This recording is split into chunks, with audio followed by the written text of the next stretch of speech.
ರೀತಿಯಾಗಿ ನಾ ಬೇರೆ ಬೇರೆ ಫಿಲ್ಮ್ ಆ್ಯಕ್ಟರ್ಸ್ನ ಹೀರೋ ಅಂತಂದ್ಬಿಟ್ಟು ಕನ್ಸಿಡರೇಷನ್ ಮಾಡೋಕ್ಕಾಗಲ್ಲ. They are not heroes at all. They are some workers which are who are living on our money. ನಾವು ಅವ್ರಿಗೆ ಕೂಳಾಗತ್ತೀವಿ, ಅವ್ರೇನು ಕೂಳಾಗತ್ತಿಲ್ಲ. ಯಾರ ಮನೆಗೆ ಬಂದ್ರು ಅವ್ರ ಸಂಬಂಧ ಯಾವನು ಬಡ್ದಾಡಕ್ಕೆ ಹೋಗ್ಬೇಡ್ರಿ.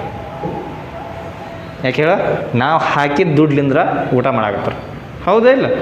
ನಾವಂದ್ರೇನು, ಸಮಾಜದಲ್ಲಿರುವಂಥ ಜನರು ಅವ್ರಿಗೆ ಟಿಕೆಟ್ ಕೊಟ್ಬಿಟ್ಟು ದುಡ್ಡು ಕೊಟ್ಟು ಮೂವೀಸ್ ನೋಡ್ದಲ್ಲಿ ಅವ್ರಿಗೆ ದುಡ್ಡು ಬರ್ತದ? ಇಲ್ಲ ಅಂತಂದ್ರೆ ಬರ್ತದ? ಅವ್ರೇನು ನಮ್ಮ ಕಡೆಯಿಂದ ನಮ್ಮ ಮೇಲೆ ಏನು ದುಡ್ಡು ಹಾಕಿದ್ರಾ? ನಾವು ಅವ್ರಿಗೆ ದುಡ್ಡು ಕೊಟ್ಬಿಟ್ಟು ನೋಡಲಿಕ್ಕೆ? ಹಾಂ, ತಮ್ಮೇಲೆ ತಾ ಹಾಕ್ಕೊಂಡಿರ್ತಾರೆ. ಎಂಟರ್ಟೈನ್ಮೆಂಟಿಗೆ ನಾವು ಹೋಗಿ ನೋಡ್ತಿರ್ತೀವಿ. ಓಕೆ, ಹೋಗ್ಲಿ ಬಿಡು, ಅದೆಲ್ಲ ಆಗಲಿ.